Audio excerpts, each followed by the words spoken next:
I'm Ben Gonzalez with the Texas Department of Insurance, and this is the Texas Insurance Podcast. So on each episode, we take a look at an insurance topic, why it's important to you, and then offer some tips to help save you some money or maybe protect your property. Today we're talking about how building a stronger home could help you avoid problems down the road.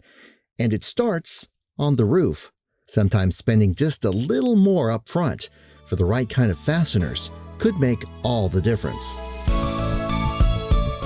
With insurance, we're often looking at what happens after a storm, but our guest today says there are several things you can do before the storm that may improve your chances of not having to file a future claim.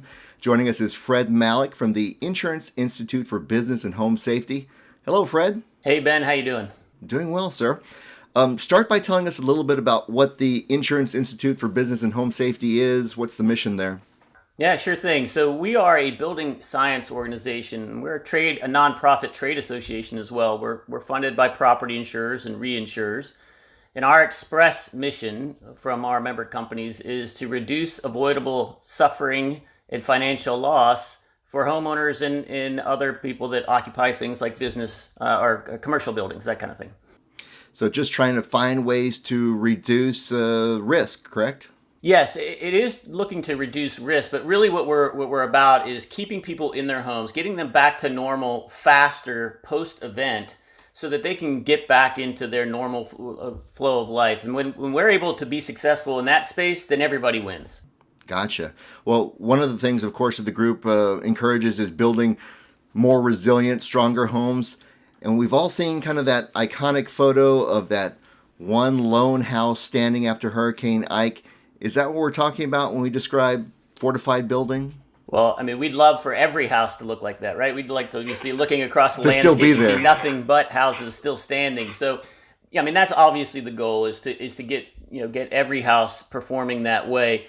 But, not every event is the same. Ike was a pretty severe storm and lasted a good long time, had a lot of storm surge with it. So, not every storm is the same. And there are things that we can do and guidance that homeowners can take advantage of to keep them in their homes, even if it's a lower intensity event. Your viewers may not be aware, but every year, the bulk of insurance claims that are related to natural disasters have to do with low-level storms and preventable losses like water intrusion coming through the roof. And then expanding and amplifying the damage. So, we can do a lot to minimize that. Matter of fact, at IBHS, we've done some studies. We can reduce 50% of insurable losses just by getting the roof to be a better performing roof. Right. That's the cap on everything else, right? It is. It is the thing that is the most exposed, the most vulnerable, and the easiest to mitigate. That's a good thing to do.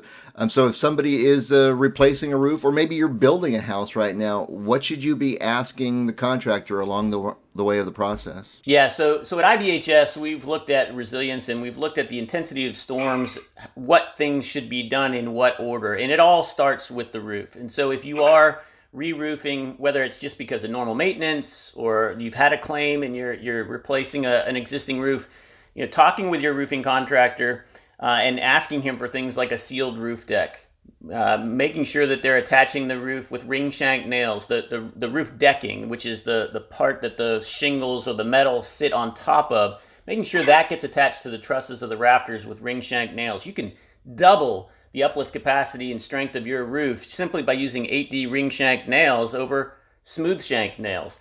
So, and that's a modest investment. That's like less than $50 can accomplish doubling the strength of your roof. Sealing the roof deck, there's a number of techniques that we describe in some of our literature and in the stuff that's available for free at fortifiedhome.org. You can download a re-roofing checklist, and you can learn all about what we require in our Fortified program. But sealing the roof deck is designed to keep wind and water out if the primary roof cover, so your shingles or your metal, your tile fails. There's something there that stays in place to keep the water from getting into the house and leading to bigger and messier damage. And then the next thing is making sure that the roof covering products that you select are designed to resist the conditions that you might face. That becomes particularly important when you're talking about metal or tile. People have a perception that if I spend money on these more expensive roof systems, I'm going to get a better product.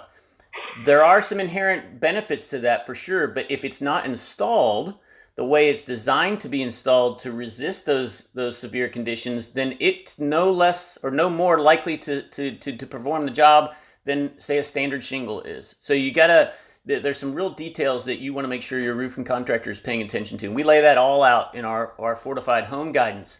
Once you have gotten your roof to be more resilient, then you can start focusing on other things like opening protection, for example.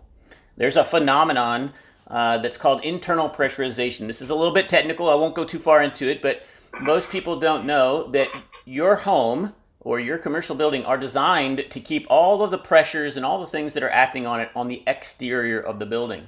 And so when an opening like a door or a window or a garage door, when those things fail, all that pressure rushes inside the house and puts pressure where it's not designed to be. And that's where you get structural failures. That's where you get real problems.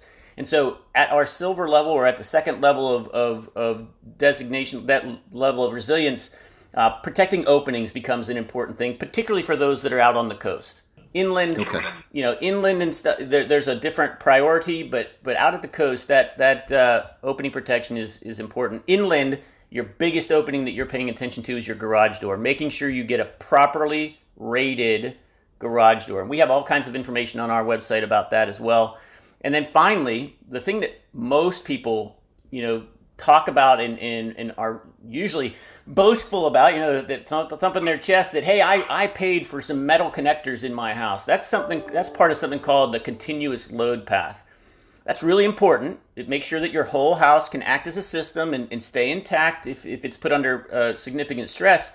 However, there aren't that many storms that actually put that level of stress on your home. So your initial money that you're spending is better spent on those first few things, the roof, protecting your openings, making sure you have a good garage door. You get more risk reduction focusing on those things than potentially on the load path. Now, I'm not saying that the load path isn't important. I'm just saying that particularly if you have an existing home, it's really hard to add that if it's not there. But you can do something about those other elements, the roof and the openings, even if you have an existing older home.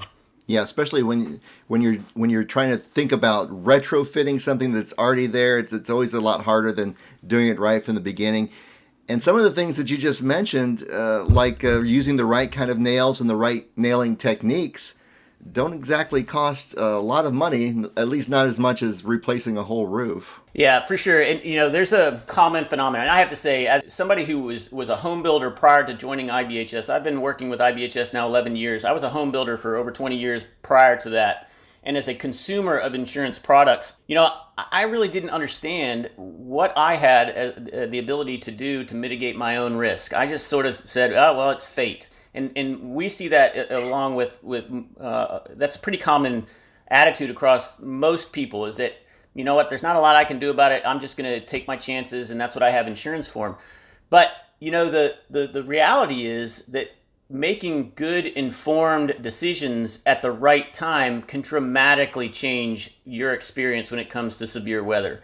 So you can take control if you have good information when you're trying to make some of these critical decisions. And that's what we're all about, is just giving people good information. You still make your own choices, but you don't want to look back and say, you know what, I just spent $30,000 replacing my roof, and if I had known if I just spent $50 more on ring shank nails, I could have a significantly stronger roof. That's the kind of news you don't want to get when you've already made that kind of investment. Yeah, that's amazing that little bit can change everything.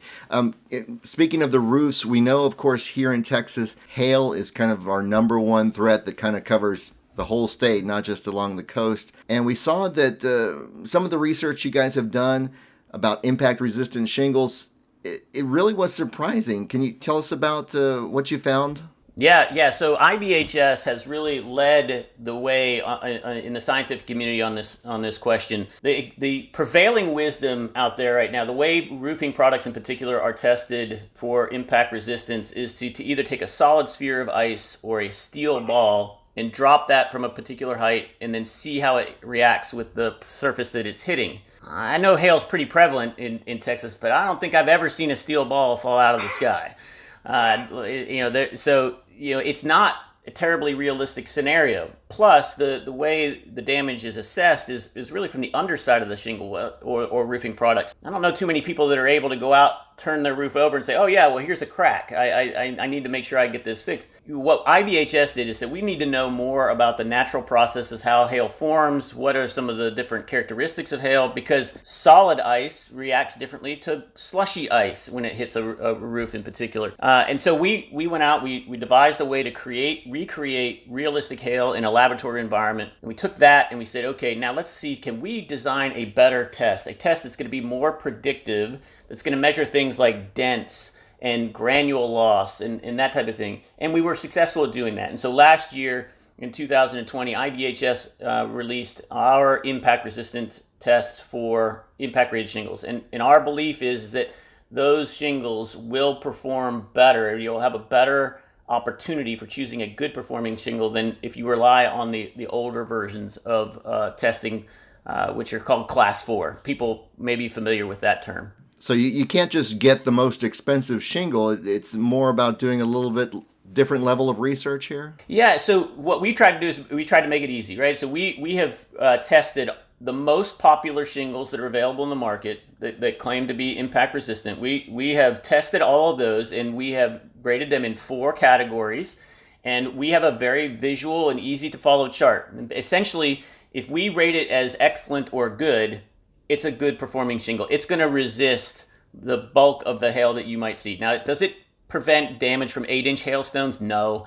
I mean, just a couple of weeks ago, I think we had the Texas state record hailstone fall. Yeah. That when you have hail like that's hard to really resist. But when we're talking about 1.5 inch, 2 inch and lower hail, that's what we're really talking about mitigating and providing a better performing roofing product. And so, on our scale, if we rate it excellent or good, it's a shingle that you should expect to perform well. And not all of them are the most expensive. The way that those products fall on that list, it does not go in order of cost. Now, if somebody isn't technically minded and isn't doing a lot of research, what should they be asking their roofer when they're in the process of doing that? Yeah, I mean, the simple thing to ask is, do the shingles that you're proposing for my project, do they meet the IBHS impact resistance test? Now, because our test is new, that you may actually have a roofer that says, well, I'm not really sure what that is. And you can direct them to our website. It's ibhs.org is our corporate website. There's all kinds of good information there on hail. We also have that on our fortified website, which is fortifiedhome.org.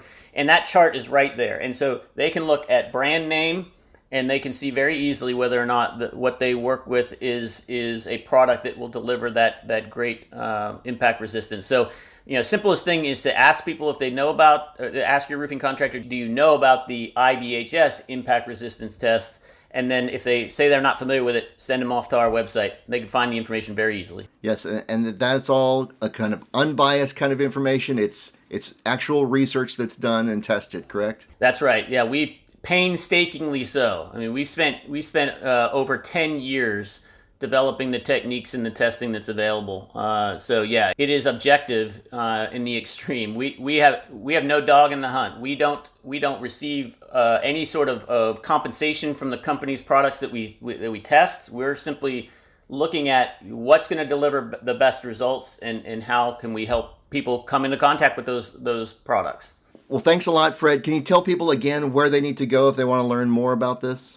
Yeah, sure. So we have a ton of resources available for people for free at fortifiedhome.org. You can find out about our hurricane guidelines, our high wind guidelines, and our hail guidelines. It's all right there and free to download and share with your roofer. We got good stuff there for you. That website again is fortifiedhome.org. And when you choose weather-resistant roofing materials, some insurance companies might offer a discount. So be sure to ask your agent what's available.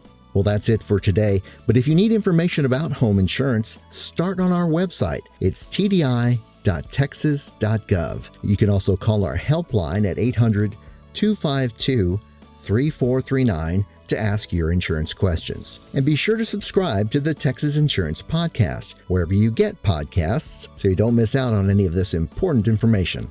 We'll talk to you next time.